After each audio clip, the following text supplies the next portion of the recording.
Commander, are you coming to check up on me?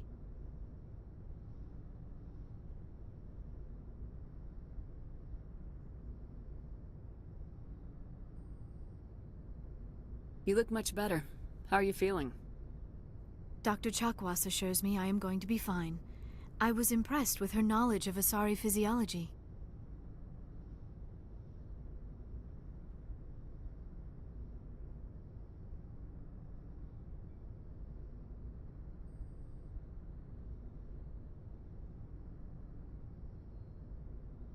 Alliance medical personnel take courses in alien biology, just in case. I never properly thanked you for saving me from the Geth, Commander. If you hadn't shown up,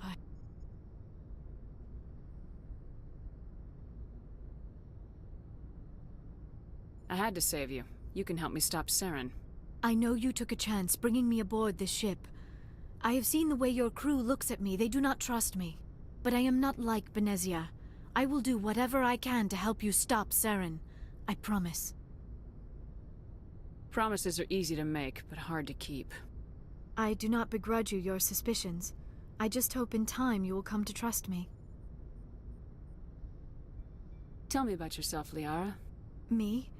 I am afraid I am not very interesting, Commander. I spend most of my time on remote digs, unearthing mundane items buried in long-forgotten Prothean ruins. Hey, you're right. That doesn't sound very interesting. On occasion, I have run afoul of indigenous life forms or stumbled across small bands of privateers. That probably does not seem very exciting to someone like you. I guess seeking out history's lost secrets holds a special appeal for me. I would give a century of my life to discover a beacon like the one you found on Eden Prime. You were actually touched by working Prothean technology. That is why I find you so fascinating, Commander. I'm not some artifact you can take back to your lab, Doctor. I am sorry, Commander. I did not mean it like that. I am used to dealing with computers and data disks. I am not very good with people. I let my professional curiosity get the better of me. Please forgive me. Let us talk about something else. Do you know why Benezia joined up with Saren? I don't understand it. She was always outspoken about the need for the Asari to become more involved in shaping galactic events. Maybe she thought allying herself with Saren would somehow be for the greater good in the long run. At least I hope so. This hurts you, doesn't it? None of this makes any sense to me. I have not spoken to Benezia in many years, but I know her, and this was not like her. Something changed. I'd like to know more about the Asari. We were the first species to discover the Citadel. We were instrumental in forming the Council, and we always strive to be the voice of peaceful cooperation in galactic disputes.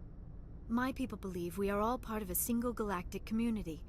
Each species contributes something to the greater whole. Although we seek to understand other species, it seems few of them seek to understand us. The galaxy is filled with rumors and misinformation about my people. Like what? Most of the inaccuracies are centered around our mating rituals. My species is monogendered. Male and female have no real meaning for us. We still require a partner to reproduce. This second parent, however, may be of any species and any gender. I don't understand. Your species can mate with anyone? Mating is not quite the proper term, not as you understand it. Physical contact may or may not be involved, but it is not an essential element of the union. The true connection is mental. Our physiology allows us to meld with other beings. We can touch the very depths of their minds. We explore the genetic memory of their species. We share the most basic elements of their individual and racial identities. We then pass these traits on to our daughters. It is how we learn to grow as a species and how we develop a greater understanding of other races. What happens to your partner after the union? Every relationship is different. Some unions are a single encounter with both parents parting ways afterwards. Others can be more long-term. Sometimes an Asari and her partner will stay together for many decades. Do you know who Matriarch Benezia chose as her partner? She rarely spoke of her partner. Though I know my father, if you want to use that term, was another Asari. I thought you always needed another species to serve as one of the parents. Think about it, Shepard. If we were not able to mate with our own species, we would have died out long before we ever mastered spaceflight and left our homeworld. Union with our own kind is no longer common, not for the purposes of reproduction. Most Asari believe it weakens our species. Asari daughters inherit racial traits from the father species. If both parents are Asari, then nothing has been gained, or so conventional wisdom would hold. I am what is sometimes called a pureblood, though no Asari would ever be cruel enough to say the word to my face. It is a great insult among my people. It is possible Benezia's partner was embarrassed by their union. She may have been too ashamed to publicly acknowledge me as her offspring. Why agree to the union if she didn't want any children? I cannot answer that. This is all speculation on my part. It is possible she wanted to be part of my life, but something happened to her before she had the chance. Benezia never spoke of her partner. Whatever happened, it caused her too much pain to dwell on it. She raised me by herself, though that is not uncommon. Many Asari raise their children alone, particularly if the father species is short-lived. Often the partner will pass on long before the child reaches maturity.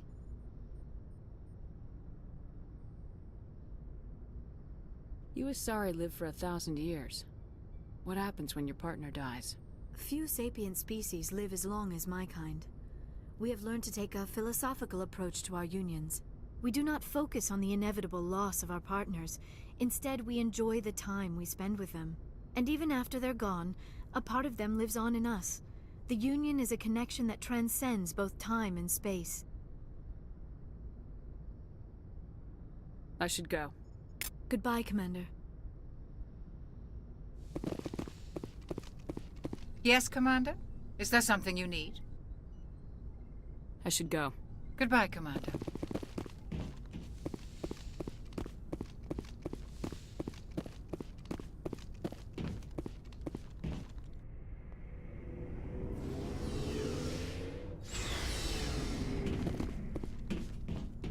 Looking for supplies? Let's see what you got. You bet, Commander.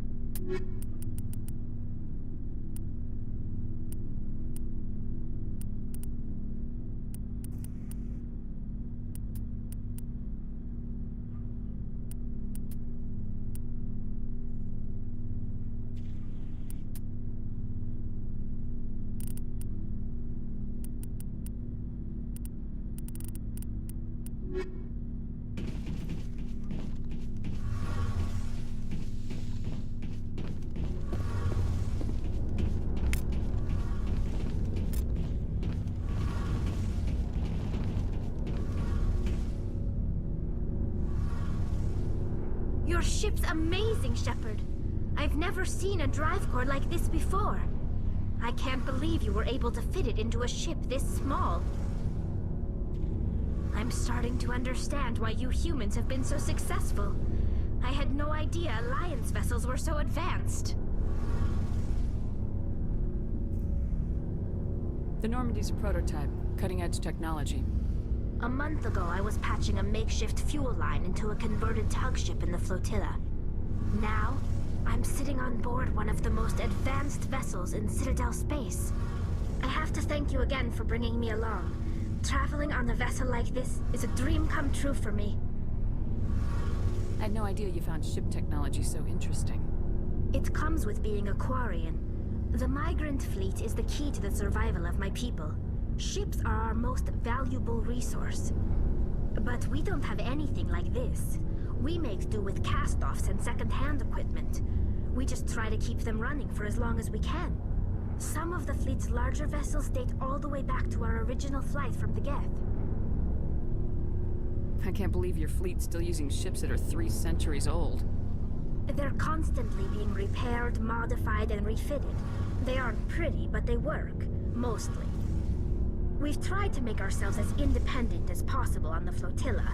Grow our own food, mine, and process our own fuel. But some things we just can't make on our own. A patch to maintain the hull integrity requires raw materials we just don't have. That's why our pilgrimages are so important. Tell me about your people. Our lives aren't easy.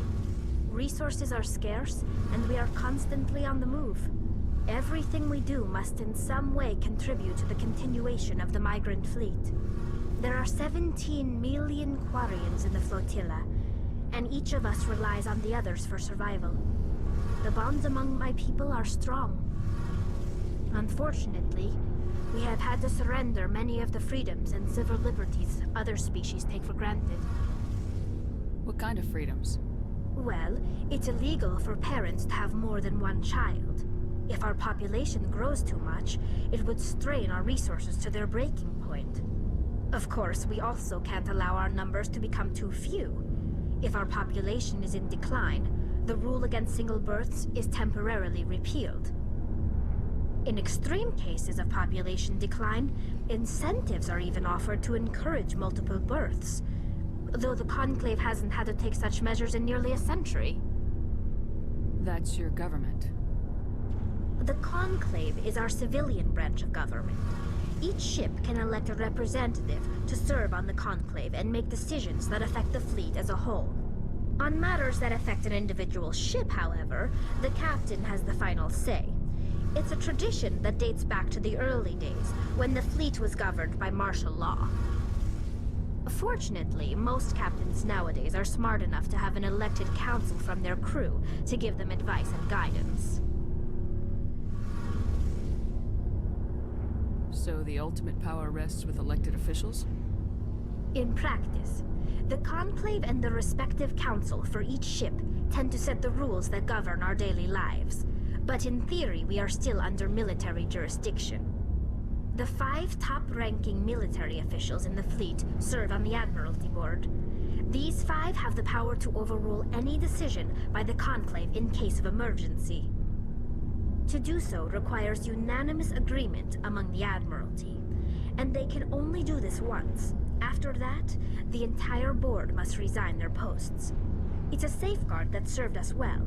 In nearly 3 centuries, the Admiralty Board has only overruled the Conclave 4 times.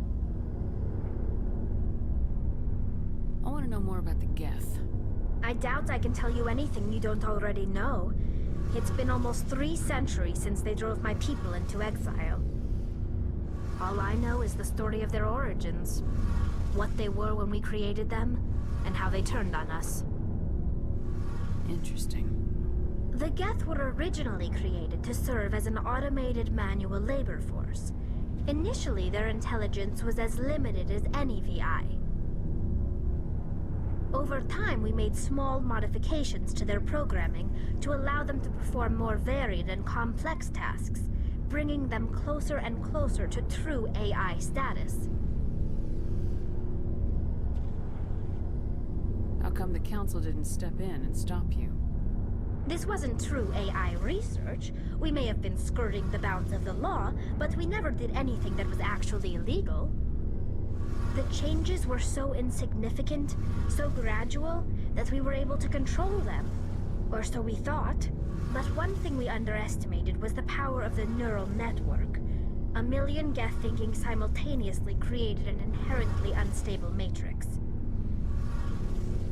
So the Geth share brainpower? Many of the Geth's logic systems were designed to work in concert with other nearby Geth. Basically, the more of them you have in a group, the smarter they are. So there's some sort of group consciousness? No, nothing like that. They cannot share sensory data or information. Their programming cannot handle that much simultaneous input. Each Geth maintains an individual awareness and identity. The neural network only operates on a process-based level. It's basically the synthetic equivalent of a subconscious. But when they're in close proximity, they can coordinate low-level functional processes, freeing up more capacity for original or independent thought. That doesn't make any sense.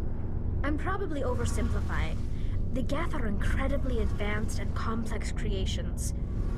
All you need to know is that they get smarter when they gather in large numbers. As we built more and more Geth, their effective intelligence became more sophisticated, more abstract. One day, a Geth began to ask its Quarian overseer questions about the nature of its existence. Am I alive? Why am I here? What is my purpose? As you can imagine, this caused a near panic among my people.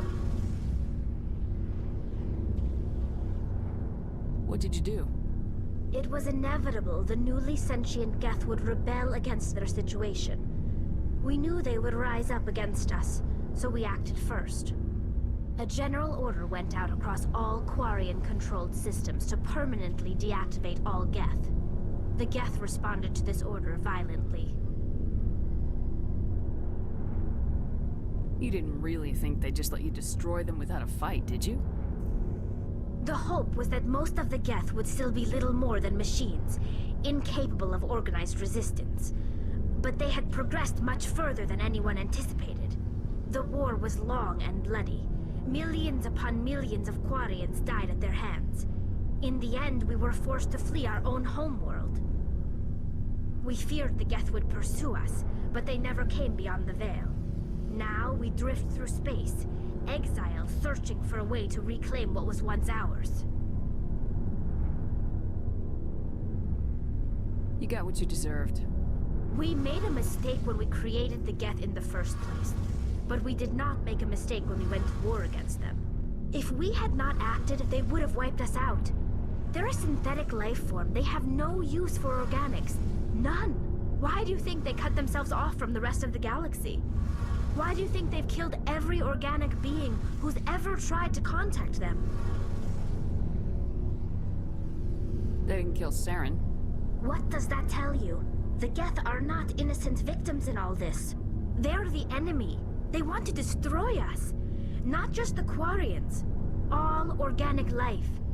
That's why they've joined up with Saren. And that's why we have to stop him. I want to know more about the pilgrimage. When my people reach maturity, we leave our birth ships and seek acceptance with a new crew. It's necessary to maintain genetic diversity among the fleet. But no ship wants to accept someone who will be a burden on them. So, to prove our worth, we embark on a pilgrimage. We set out alone, leaving the flotilla and our families behind us. We only return once we have found something of value we can bring back to the fleet. This is presented as a gift to the captain of the respective ship we wish to join. If the gift is accepted, we are welcomed into the crew. Can a captain choose to reject the gift? That doesn't happen often. Most captains are eager to increase the size of their crew. It increases their own standing in our society. Even when the gift is not particularly valuable, the captain usually accepts it out of a sense of tradition. However, there is a stigma to presenting a substandard gift. It's not the best way to make a good impression on a new community. Most pilgrims don't return until they find something worthwhile. I want to talk about something else. Like what? I should go. See you later.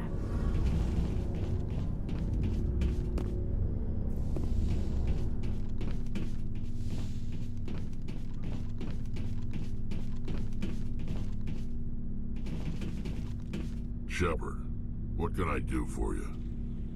What's your story, Rex? There's no story. Go ask the Quarian if you want stories. You Krogans live for centuries. Don't tell me you haven't had a few interesting adventures. Well, there was this one time the Turians almost wiped out our entire race. That was fun. Yeah, they tried the same with us, but we fought them off. It's not the same. It seems pretty much the same to me. So your people were infected with a genetic mutation? An infection that makes only a few in 1,000 children survive birth? And I suppose it's destroying your entire species? I suppose it isn't all the same. I don't expect you to understand, but don't compare humanity's fate with the Krogan. I was just making conversation. I wasn't trying to upset you. Your ignorance doesn't upset me, Shepard. As for the Krogan, I gave up on them long ago. The genophage infected us, but it's not what's killing us. So long, Rex. Shepard.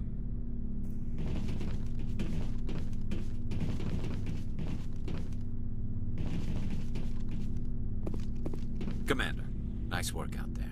I knew working with the Spectre would be better than life at CSEC. Have you worked with the Spectre before? Well, no, but I know what they're like. Spectres make their own rules. You're free to handle things your way. At CSEC, you're buried by rules. The damn bureaucrats are always on your back. Being a Spectre does have its advantages. Exactly my point. If I'm trying to take down a suspect, it shouldn't matter how I do it, as long as I do it. But CSEC wants it done their way. Protocol and procedure come first. That's why I left. So you just quit because you didn't like the way they do things? There's more to it than that. It didn't start out bad, but as I rose in ranks, I got saddled with more and more red tape. CSEC's handling of Saren was typical. I just couldn't take it anymore. I hate leaving. You did the right thing. Life's too short to sit around waiting for things to happen. Yeah, you're probably right. Either way, I plan to make the most of this. And without CSEC headquarters looking over my shoulder, well, maybe I can get the job done my way for a change. As long as you do your job well, you're free to go about your business as you see fit. Thank you, Commander.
Message coming in. Patching it through. Commander Shepard, my name is Nassana Dantius. I have a job for you. I can't say any more in an unsecured communication. If you're interested in hearing my offer, meet me on the Citadel so we can talk in person. I'll be waiting in the Diplomat's Lounge on the Presidium.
Equalizing interior pressure with exterior atmosphere. Logged. The commanding officer is ashore. Exo Presley has the deck.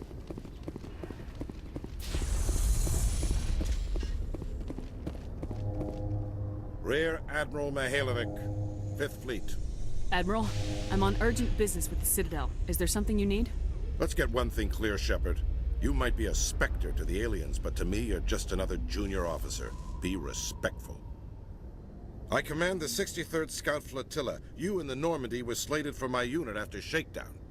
Then the Council got their paws, claws, tentacles, whatever. They got them on our ship, and you. I wasn't keen on it either, but there are advantages to being above the law. Don't let the title go to your head. No one's above the law.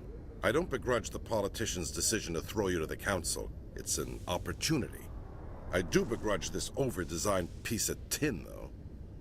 This ship has saved our lives a dozen times over. An exaggeration. I've read your reports.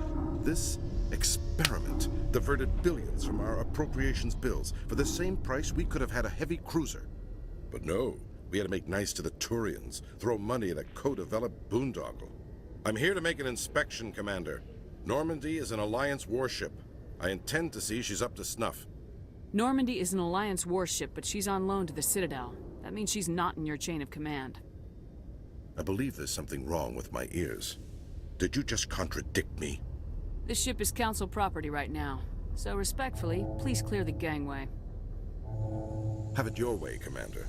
But expect me to file a report on this.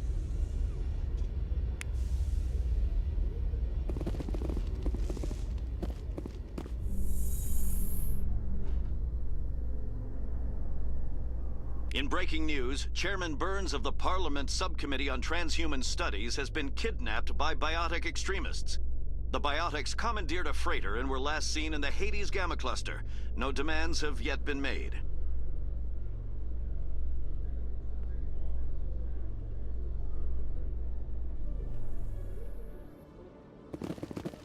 Commander Shepard? Khaleesa been seen in Al-Jalani, Westerland News. Would you answer a few questions for our viewers? What sort of questions? People back home have heard a lot of wild stories about you, Commander. I can give you the chance to set the record straight. What do you say? So long as you understand that I may not be able to answer all questions. I'm sure our viewers will understand.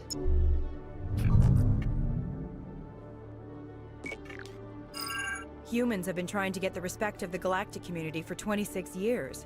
With that in mind, what are your feelings on being the first human Spectre? We all know it should have happened years ago.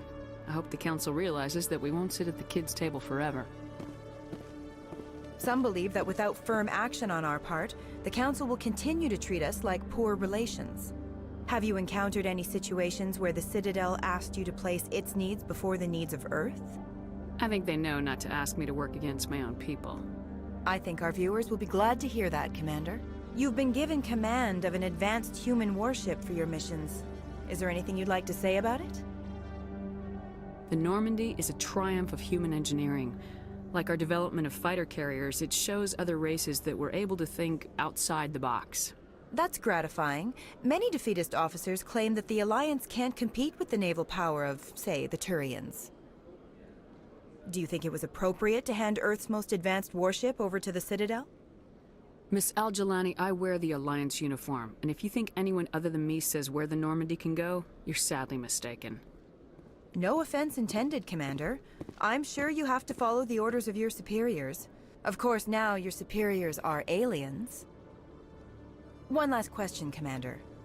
Rumors back home say you're tracking a rogue Spectre named Saren. Do you have any comment on that? I've had enough of your snide insinuations.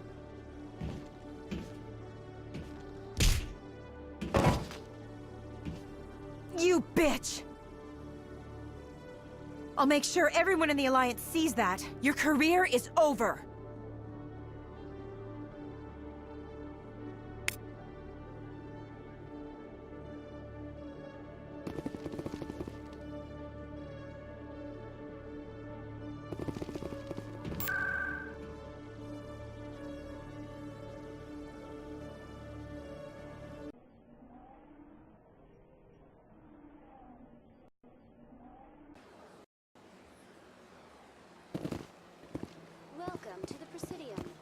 Allow me to be your guide.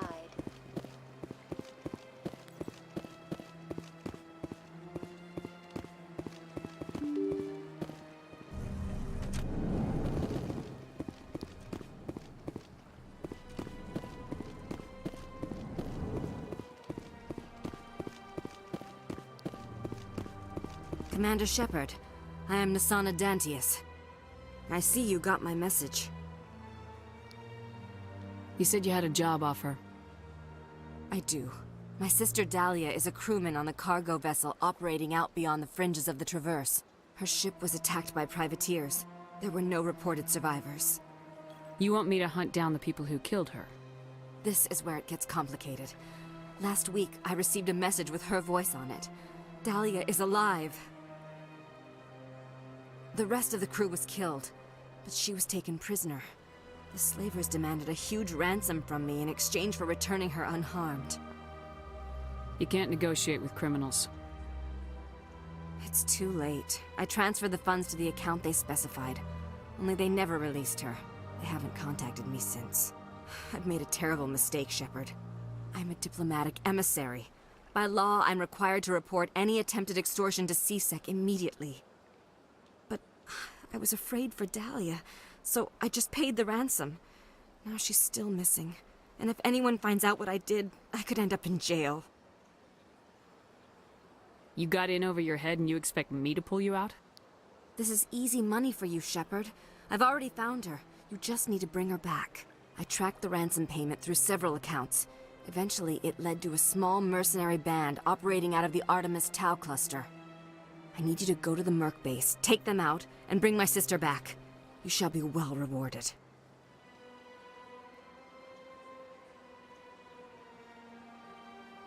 Don't worry. I'll bring your sister back. Thank you, Shepard. I knew you were the right woman for the job. Come back and see me when the job is done.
Welcome to the Presidium.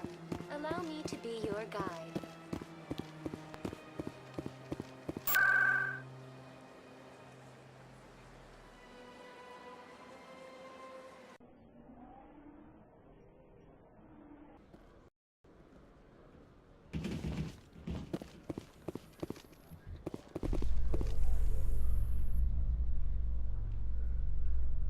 In a further development in the Eden Prime investigation, the Council has reportedly revoked the Spectre status of one of its operatives. While the unnamed operative has not yet been apprehended, a Council spokesman confirmed that corrective actions had been taken.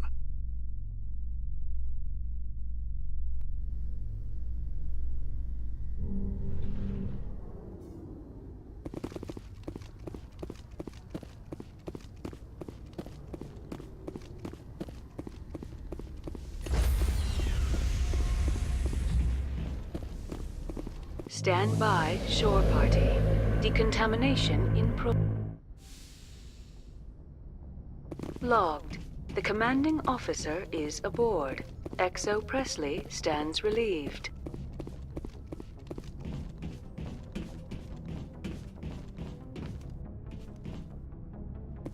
Message coming in. Patching it through. Commander, Ms. Al-Jalani's story on you just aired.